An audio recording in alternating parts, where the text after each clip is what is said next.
네, 국민의힘 김기현 대표의 2기 지도부 체제가 꾸려진 뒤 첫 고위당정협의회가 오늘 국회에서 열립니다.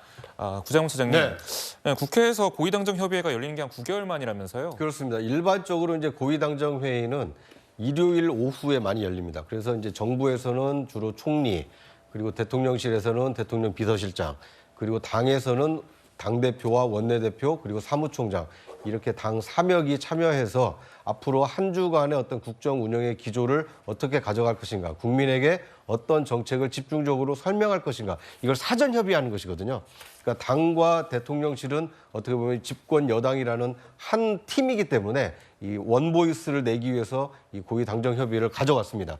그런데 일반적으로 이제 총리 공관에서 많이 합니다. 왜냐하면 이제 총리 공관에서 이 행정의 어떤 이제 집행하는 기관이 행정부다 보니까 행정부 주도로 이렇게 해왔던 것이 일반적인 관례라면, 이번의 경우에는 국회에서 함으로써 국민과 더 가까이 소통을 하고 있는 당이 중심이 돼서 앞으로 정책 의제를 발굴하고 정책 이슈를 주도해 나가겠다, 이제 이런 의지를 표현하기 위해서 이 고위 당정 회의를 총리 공관이 아닌 국회에서 연다, 뭐 이렇게 이해할 수 있을 것 같습니다. 네, 그만큼 또 당이 정책을 주도하겠다는 의지도 드러낸 것으로 보이는데, 지금 이 서울 강서구청장 보궐선거 패배 이후 이 쇄신에 나선 국민의힘이 그 핵심인 혁신위원회 구성에는 난항을 겪고 있습니다. 지금 혁신위원장을 맡을 만한 뚜렷한 인물이 보이지 않는다는 건데, 지금 국민의힘 지도부에서는 이 대표가 싫어하는 사람이 들어와야 대표가 산다는 생각으로 인선을 해야 된다. 그렇지 않으면 김기현 2기 지도부가 2주 만에 무너질 수도 있다, 이런 목소리까지 나오고 있는데, 지금 그만큼 적당한 안정형 인사를 찾아서는 김기현 체제가 유지될 수 없다, 이런 지적을 한 것으로 보이거든요. 그렇죠. 일단 김기현 2기 체제가 들어오긴 했지만 계속해서 혁신이 비대위 이런 이야기들이 계속해서 논란이 되는 것을 본다면, 결국 국민의힘도 김기현 그 대표 2기 체제로는 무언가 이 국민으로부터 쇄신의 어떤 모습을 인정받기는 어렵다는 것을 전제하고 있는 것은 아닌가 생각이 듭니다. 그렇기 때문에 혁신이 나아가서는 비대위 이야기가 끊임없이 지금 나오고 있는데요. 문제는 혁신이라는 그 제도 자체에 한계가 있습니다. 지도부의 권한을 넘기는 어려울 것이고, 그리고 비대위가 아니기 때문에 과연 혁신위가 내놓는 혁신안을 지도부가 어느 정도 수용할 것인지, 그리고 국민의힘 내부에서 혁신이라는 그 혁신위 단체 자체가 그 조직이 갖는 위상이라든지 권한이라든지 이런 부분들이 굉장히 애매한 부분들이 있습니다. 그럼 결국 혁신위원장으로서 어떤 사람들이 들어오는 것일까가 가장 중요할 텐데요. 지금 인물난도 겪고 있는 상황이고, 그리고 어떤 인물이 일단 들어온다고 하더라도 그 인물의 상징성도 중요하겠지만 결국 혁신의 권한이 중요할 텐데, 이 권한이 애매한 상황에서 과연 김기현 대표 2기 체제에게 어떤 쓴소리를 할 수 있을 것이며, 그리고 그 쓴소리를 과연 김기현 지도부에서 받아들일 수 있을 것인지, 이런 부분에서는 좀 내재적인 한계가 분명히 존재한다, 이렇게 생각이 듭니다. 네, 지금 여러분들에게 제안을 해도 또 고사하고 있다는 분위기도 전해지고 있거든요. 왜 이렇게 이 혁신위원장이라는 자리를 맡기 어려워하는 걸까요? 네, 그러니까 이제 혁신위원장을 맡았을 때 혁신을 해낼 수 있으면 누구든지 아마 이 제안을 수락을 했을 겁니다. 그런데 말은 혁신이지만 실제로 혁신이 가능할까? 이거에 대한 회의적인 시각이 남아있는 것도 사실입니다. 앞서 장현주 변호사께서 말씀하셨듯이 김기현 대표 체제가 2기를 출범하면서 만드는 혁신이기 때문에 사실상 김기현 대표 체제와 호흡을 맞춰야 되거든요. 네. 그런데 국민의힘 또는 여당을 바라보고 있는 많은 분들이 우려하고 있는 것은 김기현 대표 체제에 대한 다수 국민의 신뢰가 지금 상실된 상황에서 거기에서 출범한 혁신위에 과연 힘이 실릴 것이냐, 그리고 거기에서 만들어내는 혁신안이 제대로 당의 어떤 당론으로 채택이 될 것이냐, 이거에 대해서 회의적인 시각을 가지고 있는 인사들이 많기 때문에 위원장 후보는 여러 명이 지금 거론이 되고 있습니다만 어느 누구도 선뜻 내가 맡아서 국민의힘을 혁신해보겠다, 이렇게 나서지는 않고 있는 애매한 상황이 좀 지속되고 있다, 이렇게 볼 수 있을 것 같습니다. 네, 저희가 이 혁신위 얘기는 이재명 대표 얘기했을 때 보통 얘기했던 것 같은데, 이게 데칼코마니처럼 이제 국민의힘에서 또 이런 상황이 발생을 했습니다. 손 변호사님께 좀 질문 드리면, 마찬가지로 저번에 질문했던 대로 김기현 대표가 이제 혁신위원장에게 좀 전권을 주겠다, 이런 선언이라도 해야지 좀 뭐가 나타나지 않을까요? 좀 어떻게 보세요? 지금 이제 인물이 없고 고사를 많이 한다. 첫째, 인물이 왜 없습니까? 널리 안 찾으니까. 김기현 대표에게 본인이 만만한, 본인한테 쓴소리 안 하는 이런 사람에게 찾다 보니까 인물이 없는 거예요. 네. 완전히 김기현 체제까지 무너뜨릴 수 있는 이런 게 인물 찾아보면 많이 있습니다. 두 번째, 왜 고사하겠습니까? 결국에 김기현 체제가 총선까지 못 간다. 이렇게 보고 있기 때문에 내가 괜히 몇 달 이렇게 덜 내리면 쓴다. 이래서 이게 고사하는 거예요. 저는 지금이라도요. 국민의힘한테 그 김은경 혁신위를 반면교사로 삼아야 돼요. 네. 왜 김은경 민주당 혁신위가 처참하게 실패로 왜 끝났습니까? 바로 혁신위가 아니고 이재명의 방탄위원회로 바뀌니까 이재명 대표 방탄만 하다 넣었잖아요. 그래서 이게 처참하게 실패했던 거죠. 저는 이번에 국민의힘은요. 진짜게 제대로 혁신할 수 있는 이 말은 김기현 대표 체제까지도 무너뜨릴 수 있는 이런 게 혁신위가 제대로 구성돼야 된다. 이런 봅니다. 네, 그런데 지금 수도권 출마를 선언한 하태경 의원 그리고 시대전환의 조정훈 의원이 이 혁신위원장 할 수 있다라는 식으로 속내를 내비치고 있거든요. 이 두 분에 대해서는 어떻게 보십니까? 지금 이제 그 혁신위원장이라는 게 보수층독이 완전히 끌어안으면서 중도로 나아갈 수 있는 이런 분이 필요합니다. 그런데 하태경 이분에게 부산에 삼선하다가 피로감에 이게 수도권은 뭐 온다 했지만 이분이 보수층의 포괄적인 지지를 받습니까? 거의 옛날에 유승민, 이준석의 바른정당이에요. 이런 분이 되겠습니까?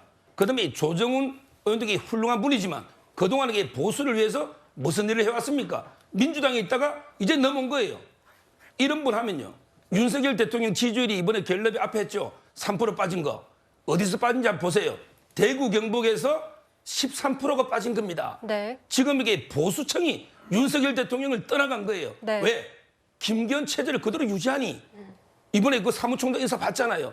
저는 지금 이게 진보나 중도에서 떠나간 게 아닙니다. 지지율 하락이. 따라서 이게 보수층의 좀 전폭적인 지지를 받으면서 중도로 나가는 제가 한 분만 추천한다면 오르게 인요한 박사님. 인요한 서대문 가베에 그 논다는 일부는 정말 이게 부모 정조부 할아버지부터 애국자시고요. 정말 정치에 때도 안 묻고 깨끗한 능력 있는 분입니다. 이런 분이 맡아야 됩니다. 네, 알겠습니다. 서정욱 변호사의 개인적인 함화평까지 잘 들어보도록 했습니다.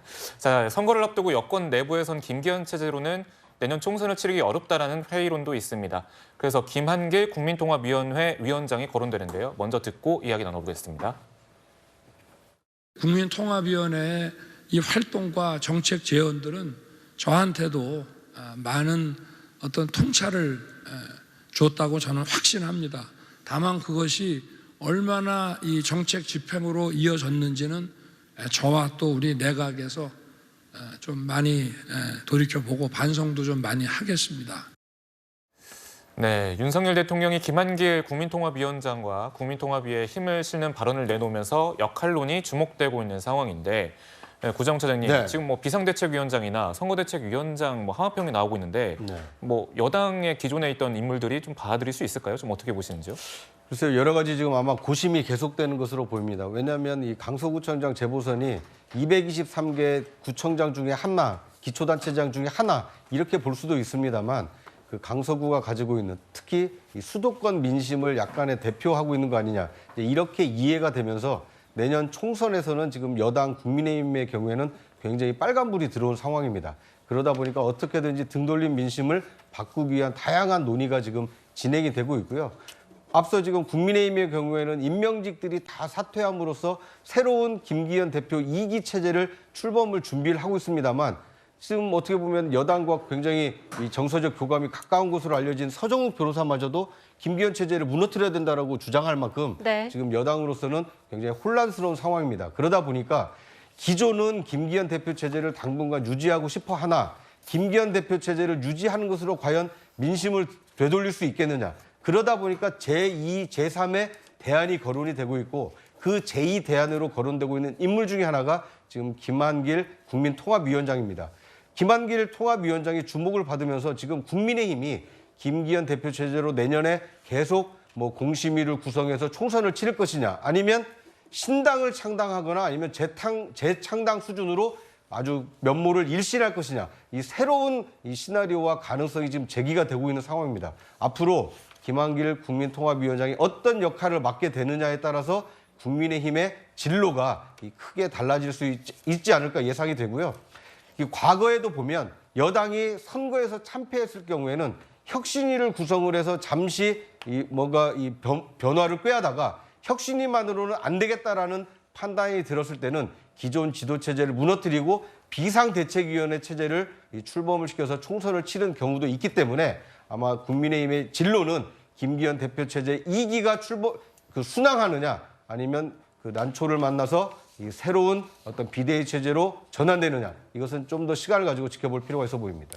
네, 앞에서도 잠깐 말씀을 해주셨는데 지금 김한길 위원장이 국민의힘 당원이 아닙니다. 그래서 입당을 해서 이 선거에 도움을 주는 구원 투수론도 나오지만 신당 창당 가능성도 계속해서 제기가 되고 있거든요. 그 가능성에 대해서는 어떻게 보십니까? 김한길 의원의 경우에는 역대 이게 정치를 지금 한 20년 이상 그 김대중 대통령 때부터 정치를 쭉 해오면서 창당을 여러 번 해온 그 경험이 있는 분입니다. 대표적인 것은 2007년 이 대통령 선거를 앞두고 당시에 열린우리당이 국민으로부터 엄청난 어떤 비판과 어떤 비난을 받다 보니까 당시 대통령은 노무현 대통령이었습니다.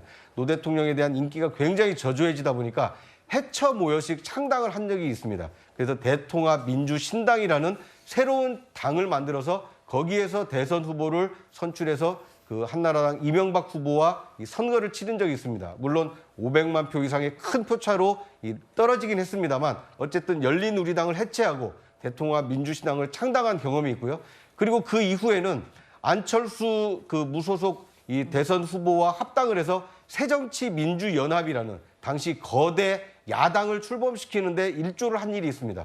이제 그만큼 김한길 대표는 기존의 어떤 정치 질서가 국민의 어떤 심판을 받았을 때는 새로운 창당을 통해서 이 돌파구를 모색해온 이 경험이 있다 보니까 지금 이제 윤석열 정부가 1년 반 지났습니다만 이번 그 드러난 민심으로만 보면 상당히 매서운 이 민심의 회초리를 맞았기 때문에 국민의힘을 리모델링해서 내년 총선을 치르는 것은 한계가 있지 않느냐. 이제 이런 해석이 많다 보니까 그렇다면 해처 모여식 신당 창당을 해야 되는 거 아니냐. 이른바 친윤 신당을 만들어야 되는 거 아니냐. 이제 이런 얘기가 하나가 있고요. 다른 한편으로는 김기현 대표 체제가 좀 순항이 어렵다라면 재창당 수준으로 과거 이 박근혜 비대위를 출범시켜서 한나라당을 새누리당으로 바꿔서 이 총선 승리, 대선 승리했던 이런 경험을 살려야 되는 거 아니냐. 그래서 재창당을 해야 되는 거 아니냐. 이런 신당론과 재창당론 그리고 김기현 2기 체제 이 세 가지의 어떤 진로를 놓고 이 여당 지도부가 고심을 하고 있기 때문에 앞으로 어떤 길을 선택하게 될지는